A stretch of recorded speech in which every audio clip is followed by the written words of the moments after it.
el fin de semana, en realidad, esto ya empezaba alrededor del viernes, con las primeras señales que hablaban de un ciberataque a una distribuidora de servicios de internet y telefónica, ya lo saben, Tigo. De hecho, ellos también ya emitieron un comunicado al respecto y hablan de un ransomware, que yo no tengo idea de lo que se trata, que sea algún virus. Lo que sí que es un ataque de hackers.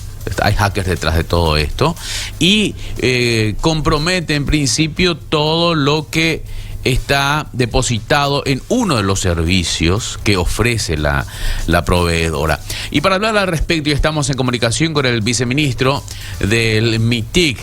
Estamos con Juan Ardizone. ¿Cómo le va? Muy buen día, viceministro. Buen día, ¿qué tal, Carlos? ¿Qué tal, Estela? ¿Cómo estamos? Muy bien, estamos con Harry, con Laura, viceministro. A ver, cuéntenos acerca de lo que se sabe hasta ahora de esta situación que involucra a una empresa y sobre todo a los clientes de la empresa cuando hablamos de un ciberataque. Bueno, comento un poco para que se entienda, ¿verdad? Estos días estuvimos con mucha lluvia de información relacionada a este tema. En primer lugar, comentarles que nosotros cuando empezamos a escuchar sobre esto el jueves por la noche ya nos pusimos en contacto con la empresa para ponernos un poco a disposición, ¿verdad? Ponernos a disposición, ver un poco como Ministerio de Tecnología si podíamos apoyar. Nos comentaron de que ellos ya tenían contenido el ataque, contenido la situación, ¿verdad? Y que estaban aplicando los protocolos para la recuperación de los servicios, que por el momento no están necesitando nuestra ayuda para poder trabajar. De todas maneras, estuvimos en contacto constante con ellos, justamente para ver si en algo nosotros podemos apoyarlos, ¿verdad? Uh-huh. Para que se entienda un poco, se habló mucho, todos estos días se estuvo hablando justamente de ataques de tipo ransomware. Para explicar un poco, este tipo de ataques es un ataque que lo que hacen, lo voy a tratar de poner de la forma más sencilla, ¿sí? De repente suele, a través de la llegada de algún correo, a veces pueden ser algunos archivos adjuntos que yo no los estoy esperando y me voy y le doy clic en abrir, ¿verdad? Pueden haber muchas formas por las cuales se infecte una máquina, ¿verdad? Entonces, lo que ocurre es que este tipo de ataque lo que hace es encripta la información de esa máquina, ¿sí? Y le pone una contraseña, ¿sí? Lo estoy tratando de llevar al ámbito más sencillo de entender, ¿verdad? Como que le pone una contraseña para poder abrir ese archivo encriptado. Entonces todos los archivos quedan encriptados y quedan sin poder accederse, ¿sí? Por los, digamos, por los que contrataron el servicio, ellos no pueden acceder y solo pueden acceder los que hackearon. Exactamente, ¿verdad? Okay. A eso es lo que se le suele denominar secuestro, ¿sí? Está secuestrado porque de alguna manera, por más de que los archivos siguen en la computadora del cliente, ¿verdad? Del atacado, ¿sí? Están encriptados y no pueden ser accedidos, ¿verdad? Entonces, por lo general, este tipo de ataques de ransomware, hay varios, pero por lo general suelen dejar un archivito donde dejan como las instrucciones a seguir. Y generalmente lo que hacen es pedir dinero a cambio, ¿verdad? Y suelen decir, te pide tanto y tenés tanto tiempo. Generalmente esos pagos se suelen hacer en Bitcoin o en alguna criptomoneda. Suelen decir, bueno, listo, dependiendo del atacado, pueden decir en tanto tiempo vamos a publicar la información o en tanto tiempo vamos a vender la información, como sea que el atacante tenga su forma de trabajar, ¿verdad? Uh-huh. Entonces, ¿cuál es el protocolo tradicional para lo que es ransomware, verdad? Por lo general, la recomendación no es realizar el pago, ¿verdad? Porque primeramente estamos hablando con alguien que es anónimo en Internet. A veces, si bien se puede saber el nombre del grupo atacante, no se los conoce, ¿verdad? Entonces no hay certeza de que vayan a darte la contraseña como para poder volver a recuperar tus datos, ¿verdad? Lo primero que se hace en ese tipo de ataques es buscar los backups, ¿sí? Buscar los backups de estos servicios, de esos archivos que fueron encriptados, ¿verdad? Y lo que se hace es ver de restaurarlos. Al restaurarlos uno puede, lógicamente, en una versión nueva de la máquina, en una versión limpia de la máquina, entonces, bueno, con eso se restablece el servicio, ¿sí? Ese es el protocolo como estándar para tratar con estos tipos de ataques de ransomware. ¿sí? Sí. Ahora, los Entonces, backups, es decir, las copias de seguridad, los backups, ¿dónde están alojados? Bueno, ahora vamos, lo expliqué de una manera genérica, Sí. ¿sí? Genérica y sencilla, ¿verdad? Vamos ahora a este caso en particular, ¿verdad? Cuando es una empresa que, en este caso ellos mencionan en un comunicado que hicieron, que lo que fue afectado fue la parte corporativa. Eso lo que significa es que no es que una persona que porque tiene el internet en su casa de esa empresa, su casa está vulnerada. No, esa es otra área, ¿se entiende? La parte corporativa es la parte donde ellos ofrecen servicios para que empresas puedan alojar ahí ciertos servicios, como por ejemplo puede ser el correo electrónico de la empresa, o puede ser un backup de la empresa, puede ser un sistema de la empresa, tipo su sitio web, ¿sí? Entonces, mucho depende, y aquí es donde entra un poco la parte depende del caso, ¿verdad? Si por ejemplo una empresa está contratando un servicio para guardar archivos, que son archivos de copias, entonces en ese caso vamos a suponer esos archivos quedaron encriptados y lógicamente el servicio estaba en la infraestructura propia de la empresa, el servicio no cayó, ¿se entiende? Porque no fue afectado el servicio, fue afectado una copia que estaba en este lugar. Ahora, si la página web estaba en ese lugar y fue encriptada, efectivamente ahí es donde tenemos una caída del servicio. La página web de esa empresa va a dejar de funcionar. ¿Sí? Sí, sí. Entonces, muchas instituciones o muchas empresas contratan el servicio a veces con backup incluido, otros contratan sin backup y cada empresa se encarga de su backup. ¿Sí? Entonces depende también de cómo haya sido el contrato. Nosotros no tenemos mucha información sobre los detalles internos de la empresa porque lógicamente esos contratos que firman con sus clientes tienen un nivel de confidencialidad, entonces ellos no pueden exponernos también la información interna. Pero yo me imagino debe haber de todo tipo, ¿verdad? Hay clientes que contratarán el servicio de una manera, otros clientes de otra manera, porque es como que lo genérico, ¿verdad? Entonces, depende de cada caso. Lo que se tendría que hacer es ir buscando los backups de cada uno, analizando caso por caso y ver cómo se puede hacer la restauración del servicio. Ese es el protocolo, como les comento, el protocolo estándar con relación a este tipo de trabajos. Y bueno, ellos nos comentaron de que ellos están siguiendo todos sus protocolos, de que están paso a paso, de que esto va a durar el tiempo que ellos vayan justamente recuperando servicio a servicio. Y es básicamente eso, ¿verdad?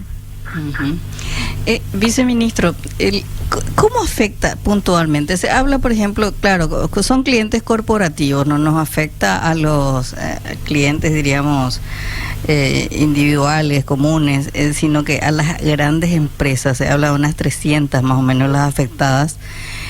¿Cómo afecta? Explíqueme, o como usted dice, lo más sencillamente posible. Vamos a suponer que sea una casa comercial que venda electrodomésticos, una de las afectadas. ¿Cómo le afecta?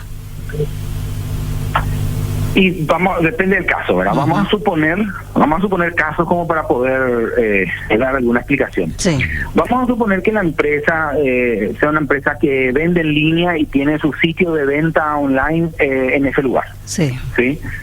Entonces, al ocurrir eso, lo que puede ocurrir es que la página caiga. Sí. ¿Verdad? Entonces, bueno, esa empresa quizás no va a poder, si no tiene algún otro lugar donde también tenga alojada la página, va a quedarse sin servicio durante el tiempo que implique restaurar el servicio. ¿Sí? Ahora, vamos a suponer el mismo caso pero diferente. Vamos a suponer ahora que es una empresa que vende online y tiene su página alojada en unos servidores propios, ¿sí? Y lo que hacen es hacer un backup todas las noches y llevan ese backup al servicio tercerizado. ¿Sí? Y lo que se encripta en ese caso va a ser el backup, el servicio no cayó absolutamente. ¿Se entiende? Porque el servicio está en otros servidores, en sus servidores propios, el servicio sigue funcionando, la empresa sigue funcionando, y bueno, lo que pierden ellos es la copia del backup, entonces lo que hacen directamente es hacer un backup a la última versión.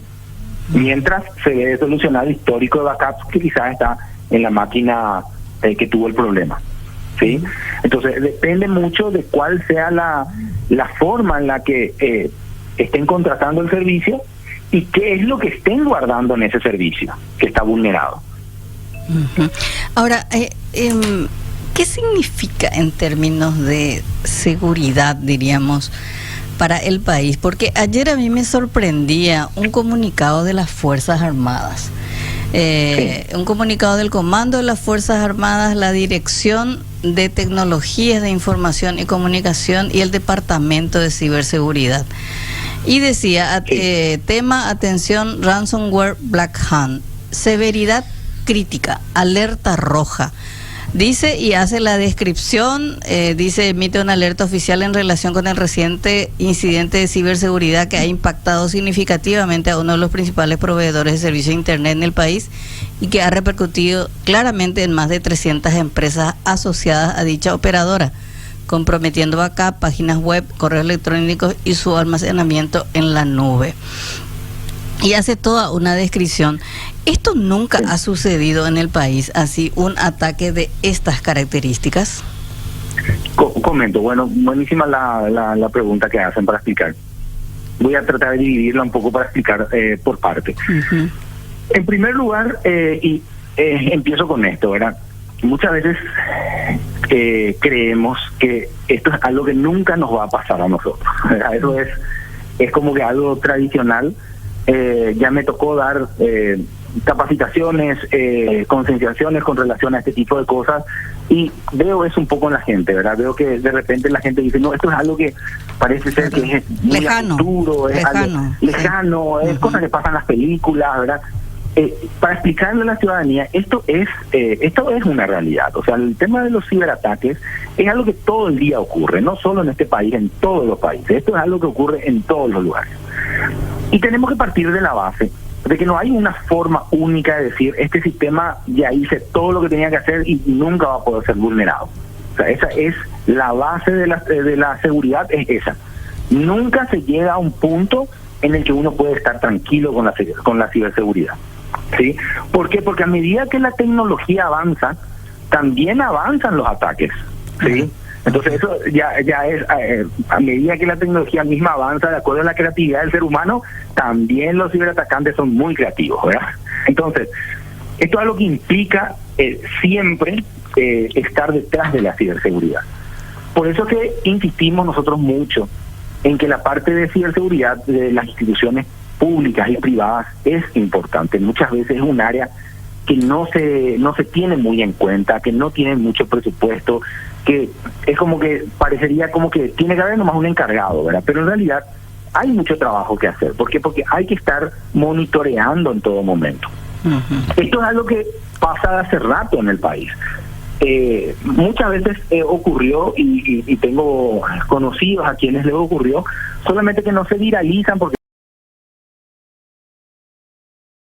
son empresas privadas directamente, son empresas chicas, ¿verdad? Pero esto es algo normal, o sea, hay muchas empresas a las cuales les ocurrió esto, ¿verdad? Conozco empresas que terminaron pagando rescates, conozco empresas que directamente recurrieron a sus backups, y esto le puede ocurrir a una empresa chiquitita y le puede ocurrir a un servicio gigantesco también como Amazon o Microsoft o el que sea. Uh-huh. ¿Por qué? Porque nunca hay forma de decir, tranquilos, acá no va a pasar nunca, ¿verdad? Uh-huh. Entonces, eso es muy importante que entendamos todos, porque eso es la primera alerta que tenemos, ¿sí? Ahora, por otro lado, hablo un poco sobre el comunicado de la DGTIC de Fuerzas Armadas.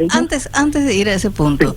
Usted dijo que esto pasa hace rato y que hay incluso empresas que pagaron el rescate en Paraguay. ¿Usted más o menos sabe la cifra que se paga? Y una pregunta. Y la siguiente pregunta, ¿son paraguayos o son extranjeros? Generalmente son extranjeros. Uh-huh. Generalmente son extranjeros y la cifra depende mucho de qué es lo que estén atacando. Si están atacando una empresa chica, claro, exactamente, ¿verdad? Podemos hablar de que le van a cobrar $500, podemos hablar de que le van a cobrar muchísimos millones de dólares. O sea, eso puede variar mucho dependiendo del objetivo. Uh-huh. ¿Sí? Eso hay todo un concepto que se llama ingeniería social, que es prácticamente el estudio del atacante hacia el atacado, ¿entendés? Como que te va estudiando, va entendiendo y de acuerdo a eso, bueno, sale todo esto, ¿verdad? Ahora, hay una Es la recomendación, forma en la que decía finalmente- viceministro, hay una recomendación antes de ir a lo del comunicado de las Fuerzas Armadas, ¿no? Hay hay una recomendación de no negociar con extorsionadores. Sí, el Pero protocolo estándar con configura relación no a- delito y si hay medidas especiales, porque estoy comparando un poco con lo que son los secuestros de personas, secuestros extorsivos, Sí. donde incluso se bloquea la cuenta de las víctimas y familiares, ¿no? En este caso no hay Sí. una condición especial que afecte a los que serían objeto de extorsión. Bueno, sí, efectivamente un delito es, ¿verdad? Porque acá hay se configura se está pidiendo un rescate por algo que está de alguna manera secuestrado, ¿verdad? Implica un delito dentro de lo que se habla de ciberdelito en este caso, ¿verdad? Y efectivamente esto depende mucho de cómo ocurra, ¿verdad? Vamos a suponer que vos sos una empresa privada, chiquitita, te ocurre esto, un atacante del exterior del país, y bueno, ahí siguiendo el protocolo un poco es tratar de recuperar con el backup, tratar de mejorar tus defensas, ¿verdad? Para que no te vuelva a ocurrir, ¿verdad? Y muchas veces no puedes hacer nada contra el atacante porque ni siquiera sabes quién es, ¿verdad? Entonces, en el tema del ciberespacio, ese es el problema en el ciberespacio, ¿verdad? Que finalmente a veces es muy difícil encontrar la persona o el grupo, porque finalmente muchas veces estas personas se mueven en grupos, ¿verdad? Hay veces que a ese grupo le ponen un nombre, ¿verdad? Y hay veces que son grupos anónimos, ¿verdad? No sabes quiénes son. Y hay veces que cuando te atacan te dejan una notita donde te está diciendo somos fulanito de tal, somos tal grupo, ¿verdad? Depende mucho del caso, ¿verdad? Pero en este Cada caso, a una empresa víctima solamente se le recomienda, hasta ahí, se le recomienda que no negocies. Otra cosa no puede el Estado, no hay un instrumento, no hay una ley que les también de alguna manera decía precautele que esa empresa no pague. No, o sea, efectivamente es una recomendación por un protocolo, o sea, por eso siempre hablo del protocolo Sí. estándar, es como que la política estándar que se suele seguir en estos casos, ¿verdad? Y en realidad es justamente por eso, porque lastimosamente no hay forma de garantizar de que por pagarles te van a dar la clave para desencriptar tus datos. O sea, no hay manera, porque son anónimos, porque no es alguien que vos podés de alguna manera confiar, ¿verdad? Entonces, ya existieron varios casos donde se le pagó, no digo, me refiero a varios casos de estudio, varios casos públicos que uno busca en internet, ¿verdad? Sí. Donde se paga y efectivamente te dan una clave incorrecta o directamente ya no te responden, ¿verdad? Entonces, como no hay esa garantía, entonces lo que el protocolo dice, hacia ahí generalmente no es la mejor forma de ir. La mejor forma de ir es ir hacia los backups, a la recuperación de los datos, ¿verdad? Por eso es que desde mi TIC siempre insistimos un poco con eso, ¿verdad? Insistimos un poco en que es importante el backup de los datos, y no solamente el backup, sino probar la restauración de los datos. O sea, hay veces que de repente se hace el backup, pero no se probó que efectivamente yo pueda usar ese backup para restaurar el servicio original, ¿se entiende? Entonces, hay todo un trabajo que hay que hacer, ¿verdad?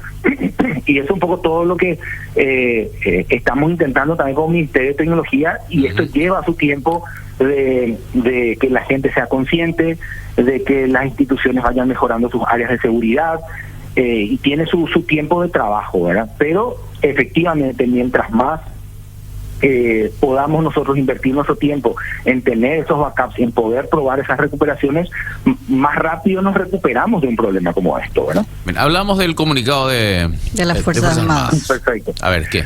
Perfecto. La DGTIC de Fuerzas Armadas, ellos publican un comunicado inicialmente donde hablan de una alerta roja y mencionan incluso un tipo de ransomware que es Black Hunt, ¿sí? Sí. Haciendo alusión, y en el comunicado también se habla de la operadora local que tuvo el problema, entonces como que se mezcla mucho, ¿verdad?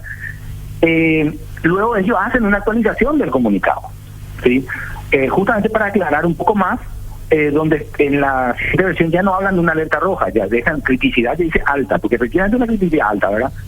Pero lo importante que creo que es interesante notar es que todos se fijan en el primer párrafo de la descripción. Ellos dicen que se emite la alerta a sus instituciones.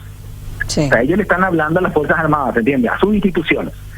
¿Y qué es lo que le están diciendo? Señores, tengan en cuenta, les estoy haciendo el resumen, ¿verdad? Señores, tengan en cuenta que esto está ocurriendo, de que esto es una realidad, de que esto pasa, que se está hablando de esto a nivel nacional, y le empieza a explicar qué es un ransomware, cómo funciona el ransomware, ¿verdad? Cómo una persona cómo ellos pueden darse cuenta si fueron afectados, y dejan contactos para que si alguna de estas instituciones les pasa eso, contacten con ellos. ¿Se entiende? Ujú. Es como una especie de, diría yo, hasta de capacitación hacia sus instituciones para que estén enterados y se entienda que es prácticamente lo que estamos haciendo ahora en línea. Estamos explicando qué es lo que ocurre, ¿verdad? Entonces, en la primera versión justamente hablan de Black Hand, que es uno de los tipos de ransomware, ¿verdad?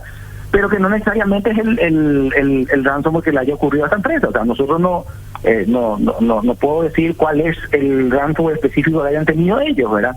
Pero ellos utilizan el concepto, el ejemplo de Black Hand para decir, bueno, mira, por ejemplo, si tenemos el Black Hand y este es el que nos atacó, tengan en cuenta que suele dejar archivos con estas características, con estas extensiones, suele ser así, y es como que intentan explicarlo, ¿verdad? Pero efectivamente creo que en la primera versión es como que se mezcló un poquitito la intención de explicar más la situación actual, entonces ahí también entra un poco el quizás a entenderse de que ese es específicamente el virus que le entró a la empresa. Entonces, bueno, hay una segunda versión del documento donde es un poco más genérico, y donde lo que hacen es explicar justamente el concepto del ransomware y de cómo esto se puede identificar y qué se puede hacer, ¿verdad? Uh-huh. ¿Cuál es el nivel de seguridad del Estado paraguayo ante ante eventuales ataques de ciberseguridad? Bueno, ahí tenemos dos partes, ¿verdad? Uno con relación a a vulneraciones, ¿verdad? Uh-huh. Así como le comento, nunca vamos a poder decir estamos perfectos, acá nadie va a poder entrar. Eso es algo que no lo va a poder decir el Estado, no lo va a poder decir el privado, no lo va a poder decir Paraguay, no lo va a poder decir otro país tampoco, ¿verdad? Ahora, tenemos que seguir trabajando, tenemos que seguir mejorando las defensas, por supuesto que sí, todos los días. Y más todavía en el Estado porque no estamos hablando de una sola institución. Sí, estamos hablando de múltiples instituciones. Entonces es trabajar con cada una de ellas y fortalecer las áreas de ciberseguridad de cada una de ellas, ¿verdad? Y es un trabajo que yo siempre suelo decir, tenemos que incluso crecer en conjunto, ¿verdad? O sea, no es un concepto de en mi TIC ya llegamos a la cima y le estamos esperando al resto, no, es algo que todas las instituciones del Estado, a mi parecer, tenemos que trabajar en conjunto y tenemos que crecer en conjunto, ¿verdad? Sí, yo entiendo todo eso como proyección, viceministro. Hoy, ¿cómo estamos? Es como las rutas. Se hacen rutas, pero si uno ve en la proyección, solo tenemos el 25% de rutas asfaltadas en Paraguay. En ese contexto, sí. ¿Cómo estamos en nivel de ciberseguridad en Paraguay? ¿Estamos bien? ¿Estamos mal? Porque usted mismo dijo, es un área que prácticamente no le importa a nadie hasta que le pasa, sí, diríamos, ¿verdad? Exactamente. Entonces, la verdad que yo no tengo datos, pero me da la sensación de que el Estado paraguayo como que no tiene grandes medidas de seguridad contra eventual ataque de hackers. Claro, o sea, efectivamente, y justamente doy ese ejemplo de que al ser muchas instituciones, hay instituciones más preparadas que otras, hay instituciones que están muy precarias con relación a eso, pero también hablamos de que hay instituciones que lo que tienen es una máquina con conexión a internet y hablamos de otras instituciones que tienen data centers, Uh-huh. ¿Se entiende? Entonces, incluso la criticidad de la vulneración en una institución de un tipo o otro tipo también es diferente, ¿verdad? Nosotros desde MITIC lo que queremos y lo que estamos trabajando es justamente tratar de nivelar la situación, ¿verdad? Y sí, tenemos que continuar trabajando. Hay bastante por hacer todavía. ¿Cuáles son las instituciones más delicadas que necesitan seguridad informática? A su criterio. ¿Cuáles? Tienen que haber los niveles. Servicios más críticos. Uh-huh. Las instituciones, sí, bueno, que necesitan. Las instituciones, perfecto. Bueno, especialmente las instituciones que guardan información de ciudadanos, las instituciones que tienen servicios en línea, que dan a los ciudadanos trámites en línea, son las instituciones. Identificaciones, por ejemplo, departamento de identificaciones. Claro, exacto, que necesitan como que más priorización Uh-huh. en este tipo de tratamientos. Ministerio de Hacienda, que maneja impuestos, nombres. Exactamente. Todas estas instituciones grandes que tienen como mucho tratamiento en línea, son las instituciones que más necesitan este tipo de de trabajos y varias de estas instituciones grandes tienen herramientas y tienen capacidad y tienen ya de alguna manera mejorado sus barreras de ciberseguridad, pero de todas maneras es algo que siempre tenemos que estar detrás, siempre tenemos que estar monitoreando, porque muchas veces hay ataques que resulta ser que hace meses ya ingresaron, no se están haciendo descubrir y bueno, lo que están haciendo es entendiendo la red interna, ¿verdad? Y uno se da cuenta recién cuando ejecutan el ataque y que realmente la gente se empieza a dar cuenta, ¿verdad? Viceministro, en este ataque del que estamos hablando, ¿qué instituciones públicas se vieron afectadas? Entiendo que Relaciones Exteriores es una de ellas. Relaciones Exteriores fue una, que es lo que justamente salió y estuvo un poco en boca de todos este fin de semana. Luego hubo una lista corta que estuvimos nosotros en comunicación, realmente tuvimos comunicación con todas las instituciones para ver quién pudo haber estado ahí y los que estuvieron, qué tipo de servicios pudieron haber tenido, pero no encontramos mayor inconveniente con relación a eso, porque como les comento, depende mucho de qué es lo que estén contratando, ¿verdad? En el caso de Relaciones Exteriores, ellos tenían un servicio ahí, ¿se entiende? Entonces, lógicamente, al caer el servicio se vieron afectados, ¿verdad? Sin embargo, otras instituciones tenían archivos de respaldo, tenían otro tipo de información que de alguna manera no hizo que caiga el servicio, ¿verdad? ¿Cuántas? ¿Lista corta de cuánto? ¿De 10, 20? No, eran menos de 10, si mal no recuerdo. ¿Todas del Ejecutivo? Nosotros hicimos lo que al final hicimos. No, habían algunos otros poderes, creo que también, pero no recuerdo exactamente la lista, pero sí lo que hicimos nosotros es ponernos en contacto directamente. Tenemos como un lugar de comunicación con todos los responsables de seguridad de todas las instituciones, y directamente nos pusimos en contacto con todas. Al empezar la entrevista, viceministro, al empezar la entrevista usted nos dijo que la gente de la empresa atacada les dijo que la situación está controlada. ¿Qué implica estar controlada? Perfecto, explico. Este tipo de ataques lo que suele hacer es empezar a esparcirse por la red, ¿se entiende? Entonces, generalmente, esto forma también parte del protocolo. Vamos a suponer que yo tenga mi máquina y mi máquina fue infectada, lo primero que tengo que hacer es sacarle de la red. Vamos a hacer una forma sencilla y desconectar el cable, ¿se entiende? Entonces, al decir que está contenido, esto ya está en un ambiente en el que ya no puede salir de aquí. ¿Se entiende? Entonces, a partir de que eso es el primer paso que se da, es controlar que se multiplique por otros lados, ¿verdad? Entonces, a partir de ese momento se empieza el protocolo de empezar a ver situación por situación y empezar a restaurar los servicios. A eso me refiero. Sí. Ok, otra cuestión. Cuando hablamos de niveles de seguridad, eso está regulado también desde el Estado. ¿Y qué institución es la que regula? Y puede decir, la empresa proveedora atacada tenía un nivel bajo, medio, alto de seguridad. ¿Qué instancia es? Bueno, hay diversas formas de medir esos niveles, ¿verdad? Por ejemplo, el MITIC utiliza una forma de clasificar de acuerdo a ciertos puntos, que son los primeros, los SIS básicos que le llamamos nosotros, los SIS control básicos, que son como ciertas características que la institución tiene que tener para tener como una especie de nivel, por decirlo de una manera, ¿verdad? Y es el que nosotros, por ejemplo, estamos apuntando inicialmente en la medición de todas las instituciones del Estado. Es como que una primera etapa, una medición de una primera etapa, ¿verdad? Y hay otras formas de medir, de acuerdo a diferentes estándares, de acuerdo a quién quitó el estándar, etcétera, etcétera, ¿verdad?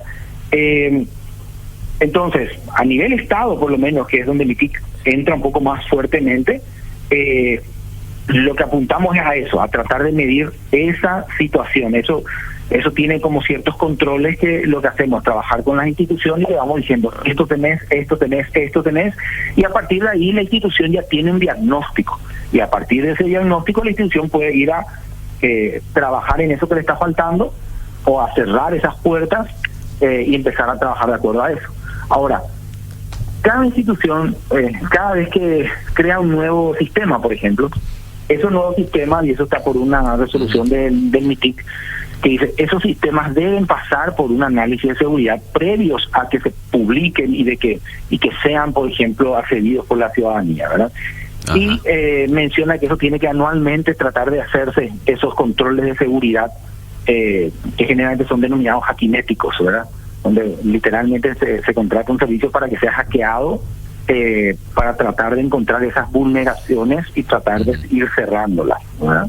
Ya. Y eso es lo que nosotros trabajamos. Sí. Y esta empresa está en un buen nivel de protección. Sí, o sea, la empresa es una empresa grande, ajá, una empresa importante, tiene una infraestructura importante. Así como les comento, ¿verdad? Esto incluso ya también ha ocurrido con Amazon, también ha ocurrido con otras empresas mundialmente conocidas, ¿verdad? Pero sí, efectivamente estamos hablando de una empresa que tiene bastantes buenos controles. Viceministro, ¿sigue vacante la Dirección General de Ciberseguridad del MITIC? Vamos a tener, no, ya tenemos, o sea, siempre estuvo una persona apoyando esa área, y hoy justamente estamos probablemente realizar la resolución ya con el nombramiento de la persona que va a estar a cargo. ¿Y quién es? Es Jorge Levera. ¿Jorge? Levera. Sí. Bien, perfecto, viceministro. Muchas gracias. Muchas gracias a ustedes. Que tenga buen día. Juan Ardizone, viceministro del MITIC, del sí, el MITIC no tiene una dirección de... ¿cómo se llama? De ciberseguridad. Ya te da la pauta de que ni el propio Estado está interesado, diríamos, porque es un cargo importante para este tipo de situaciones. No estaban nombrando a ninguna persona. De este tema se estuvo hablando muchísimo. Es bastante árido. Trató el viceministro de explicarnos en cristiano, entender un poquitito. Para mí fue fácil ya entender con su explicación. Secuestran los archivos, ajá, bloquean, sí, ¿verdad? Le cambian el nombre, digamos, o claro, la contraseña. Es como cambiar la cerradura de tu puerta. Clarito. Entonces te dicen, ¿querés la llave? Me pagas. Ajá. Estuvo circulando una cifra en las redes sociales. Sí, de 8, de 12, dos cifras escuché yo. Sí. Entonces, eso es. Ajá. Le ponen otra clave a tus datos, ajá, a tus archivos, y si querés acceder a tus archivos tenés que pagar. Antes de la pausa, porque estamos atrasadísimos, Tigo, la empresa, emitió un comunicado. Informamos que hemos experimentado un incidente de seguridad en nuestra infraestructura como servicio de Tigo Business, lo que ha afectado el normal suministro de algunos servicios específicos a un grupo limitado de clientes del segmento corporativo, empresas. Ningún otro servicio masivo o corporativo ha sido afectado. Los servicios de telefonía, internet y billetera electrónica funcionan con total normalidad. Todo nuestro equipo se encuentra enfocado en la restauración de los servicios corporativos afectados, es lo que dice la empresa. 7:40 va con onda.